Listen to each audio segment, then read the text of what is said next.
Right into questions, yeah. Where you spent all off season adding, tweaking. What's the feeling of being able to go out there and kind of start anew? It's good, man. I mean, I think, like obviously anytime you go into your first year as a play caller, there are some things you learn about yourself. There are some things you learn from a schematic standpoint that you feel can help our players, and you try to implement those after the year. And I will say this: I felt like, even with the portal, we went and got some pieces that we needed, and more importantly, some pieces that fit us. And so going into this year, looking at our personnel, looking at how we can utilize guys, I think we've got players that have obviously been buying in and believing what we're selling them. So obviously we got some new coaches in there, and obviously some new excitement. Obviously, anytime you're going into a new football season, but I think the biggest thing for us, like just moving ahead and moving forward, is just to make sure we're doing what we're coached to do. Like when we've had good execution, when guys have properly executed, it's literally been a thing of beauty. But when guys have kind of went out and did their own thing, right, whether it's a scrimmage or a game, like it's very, very, very telling, right? And you try to learn and grow from those moments. But what I'm so excited about in regards to this unit is for them to be able to showcase what we've been doing this offseason. Obviously with the, having Matt Bailey back, I mean, it definitely changed some things, and obviously it makes me feel really excited and comfortable, obviously, as a play caller, because he's obviously one of our better players. But we got a lot of new additions that I'm really thrilled and excited for you guys to see. What gives you confidence in that group, and how eager are you guys? Because it feels like these guys have had a chip on their shoulder. Yeah, and I think, Coach always talks about having two chips, on both our shoulders. But like, I just think this group of young men, right? I just think that's how they function and operate. Like, they don't care about the outside noise. They don't care about who gets the credit. All they want to do is go out there and show people what real Illinois football is about. Illinois has had some really, really good football seasons, right? And Illinois also had some seasons where they were close and had some bad seasons. And so, obviously being the 100-year anniversary, our players, they have taken notice to that. You know what I mean? And for the guys who've been ahead of them, or who were before them, I should say, they've really taken a lot of pride in going out there and putting on the show, in terms of this football season, so that the former greats can be proud, But more importantly, this is an extremely eager group. We have over 45 new guys on our football team, but I just feel like within the framework of things, we got a lot of experience, right, at a bunch of different positions, and I had a conversation with my wife last night. I told her last year for me professionally was a year of growth, right, both on the field and off the field. I think going into this year, obviously the good Lord always having a conversation with him, but this year is about establishment, right? Establishing ourselves as a prominent defense, right? Establishment in the run game, in the pass game, like in every aspect of what we're trying to get done defensively, and we hope that it shows collectively as a team. Aaron, I know the penalties, especially in the back unit, were a frustration last year with everything Coach Parker has done with the boxing gloves, the oven mitts. Are you confident in what you've seen already that it's a cleaner brand of defense, and then that'll show itself up on Thursday night? I mean, from what I've seen thus far, yes, sir, it has been. We had a couple of scrimmages where refs came and we tried to ask them to be as critical as possible, right? Even things that could be nitpicky, we wanted them to be as critical as possible, only because we want to be able to showcase our players and show our players, like, this is what happens as a result of poor execution, right? And I keep bringing up this stat because it's so alarming to me. Like, last year, anytime we got a 15-yard penalty, that drive resulted in a touchdown, right? And so the goal is to play clean football. The goal is to be penalty free. We harped on things defensively, just about being clean and executing the plan in which we're asking our guys to do. And so there's been a lot of detail and focus in regards to, right, Coach Parker had players put on gloves and put on mitts so that they won't grab at the top of routes, right? There's just some small little things that I think are going to be very, very beneficial for us on the back end, and even collectively as a defense, that has really been showing up this offseason. And I just can't wait to play, man, to be completely transparent with you, because I really believe like those things are going to carry over for us. Coach, their quarterback's the preseason conference player of the year. What kind of challenges does he present for you? And is it a good early test for you? Yeah, and I think this cat is so underrated, man. I mean, he is as talented gets. You know what I mean? I think we're going to play a multitude of really good quarterbacks this season, which I'm excited to face. But more importantly, I just think he just brings he's savvy. He throws the ball extremely well. He knows how to get out of pressure situations. You know, he does a really, really good job in managing their offense. You know, he knows how to get the ball out on time. You know, for what they ask him to do and what they ask their offense to do. You know, their coordinator does a tremendous job in putting that quarterback in winning situations. You know, and so it's going to be a really good test for us early on. You know, it wouldn't surprise me if they came out there trying to throw that thing around a little bit because they got the receivers too. They got a bunch of really good skilled guys on the outside that I truly believe can play at this level. You know, and it's no secret to us. Like, you know, I know most fans are when they look at a schedule, they look at the Penn States of the world, Oregons, and they focus on different.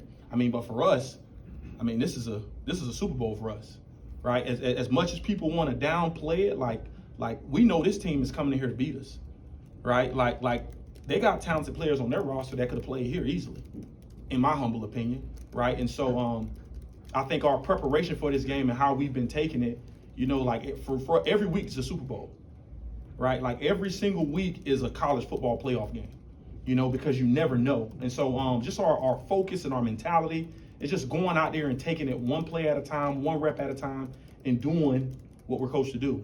Because this team is a really good football team that can put up a lot of points.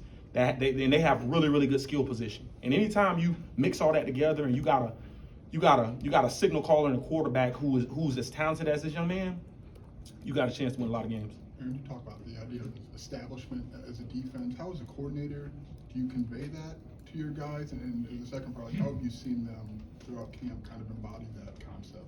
Yeah, just throughout the whole spring, from spring ball to fall camp, you know, just some things that we discussed as a defensive unit. You know, some of the things that we have a tendency to talk about, right? Like we talk about passion, you know, and being passionate about what you do, being passionate about walking into the building, right? And then we go from passion and we talk about integrity, you know, and I correlate all of those to the hand, right? Like the pinky is passion, and without the pinky, you know, like the fist that you make isn't as powerful when you're not passionate about something, right? And then we go to the ring finger when we talk about integrity, right? Like as fathers and as husbands, you know, like that ring finger holds a lot of value in your belief system and how you do things on a day-to-day basis, right? And then we talk about mental and physical toughness, right? That's kind of like Coach B always preaches that with the tough, smart, dependable, right? If you can be a mentally and physically tough team, right? And then we talk about being selfless, right? Being selfless, like putting that guy that's your teammate ahead of you, right? Playing for that guy next to you. And then we talk about perfect effort. You know, and if you can take all of those things, right, and ironically enough, like you can make a fist with it, right? You form a lot more power when you got that hand closed and they're all together. Now, if you individualize each and every one of these things, right? Yeah, you can be good in some areas and poor in others. And so the whole off season has been about the culture and cultivation of us trying to play together as one, right? And just keep swinging, right? Like constantly keep swinging, right? Like no matter what the scoreboard says, no matter what the situation is, you know, I took elements of games that we played last year, and I constantly try to show guys, like, if we just played this a little better, played that a little better, there would have been some successful things that have came from that, but we didn't, right? And so we got to learn from those moments, and ultimately we got to stay together so that we can play together. Where'd you get that from? I got it from Barry Lunny, ironically enough. Really? I got it from Coach Lunny. I think they had some other pieces to it, but I kind of added my own thing to it. But Coach Lunny, me and him, we were on a recruiting trip together, and he spoke to me about it, and it tugged at my heart. And as a defensive player, you're constantly fighting, right? And if you can, all you got to do is throw the right punch. You ain't got to throw a lot of them. You just got to throw the right one, right? And the right one can literally nail your opponent and figuratively put them out, right? And so we really been preaching that this offseason. I guess when we talked about Xavier this offseason, we kind of looked at him through the lens of an outside guy, a boundary guy. So what do you like about how that skill set fits at that spot? Because we saw him a lot, obviously, at Star last year. Yeah, I mean, you're going to see Xavier Scott all over the field. again, in our system, when we recruit guys to come here, you know, we talk about being a defensive back. We don't call them corners. We don't call them safeties. We call them being defensive backs, right? Because our defensive backs are going to be asked to be in a run fit, line up at the corner position. They're going to be asked to be in a run fit, line up at the nickel position. They're going to ask to be in a run fit, line up at the safety position. They could be in the middle of the field. They could be in one-on-one coverage. And so when you talk about developing a roster of really good football players on the back end who can play DB, right? What we're going to ask Xavier to do is something that we truly believe he's capable of doing. Like Xavier is so talented, but he's also extremely versatile, right? He's a highly intelligent young man, and we obviously feel that he can take on the bulk of learning more than one position because, you know, he's shown that he's a veteran in the program, right? Like, I mean, there were some days during the course of practice, you know, where I would just tell him, I'm like, bro, you sliding inside this segment, right? And he just does it. You know what I mean? And when you got players in your program that can do that without blinking an eye, I think you've captivated these young men. I think coach has done a tremendous job in finding the right players that fit what we want to constantly do. And a result of that, you get really good players. You Coach, mentioned last year Matthew you had Bailey. a- You mentioned Matthew Bailey and just what he brings. Yeah. What will he bring now that you got him here to healthy week one? Yeah, I think what Matt brings is just a calmness, right? Like everybody has that one person that they can call when things get hectic, right? For some people it's their mom, for some folks it's their dad, right? Maybe it's your sister, maybe it's your wife or your girlfriend, right? Well, for me, Matt Bailey is like all of that, right? Like he just has a calming presence about him that when he's on the field, because he communicates at an elite level, because he watches film at an elite level, like there is a sense of security on the field when he's out there, right? And I just think really good players, you know, really good players that I've been around, when you got a cat like that on the field, whether they're on the D line, at linebacker, or at the DB position, it obviously helps your defense. And so I'm just excited to see that young man go out there and play his butt off, man. I mean, just the road and the journey that he's been on. It's truly a testament to who he is. He's had to face a lot of adversity, and I can't tell you guys how. I mean, he is chomping at the bit, man. I mean, there's been times during fall camp where we ain't gonna put you in this, and he's like upset at me. Like he's dang near in tears because he's so passionate. He's so strong-willed. He's such a believer in what we're preaching from a culture standpoint and from a overall philosophical standpoint that he just wants to be out there and showcase his ability and talent, not just for himself but for his teammates, you know. And anytime you got a player like that in your program that is like crying to get on the field, you know, that it's burning him to get on the field, I think you got something special. Last year you had guys up front who took a lot of snaps. Do you see this group maybe as more of a rotation, 4, 5, 6 guys, or has somebody stepped up that showed you they can take 400 or 500 snaps? You know, I think we got a group of guys collectively. This is probably, in my opinion, probably the most depth that we've had. You know, especially the guys up front and between Coach Centum and Coach Jameson. They've done a tremendous job. I mean, we got some really, really good players at multiple positions, and we got some really good guys behind them that are. I mean, we're going to rotate as much as we can, you know, to keep guys fresh and keep bodies fresh. But at the end of the day, you know, I mean, we're going to have the guys out there that we feel can help us win at a consistent level, you know, and whether that means rotation every other series or every couple of series or within a framework of a drive, if a guy gets tired, then that's going to be on a game-to-game basis. What have you thought about using the tablets during the scrimmages, mock games, like to teach and coach in the moment, which you haven't been able to do before? You want my honest opinion, or do you want like a BS opinion? Always the honest. Okay, the honest opinion. What do I feel about the talents? Okay, it's you ever taken a test and before you walk in to take a test, the person next to you has all the answers, like literally like on their screen? No.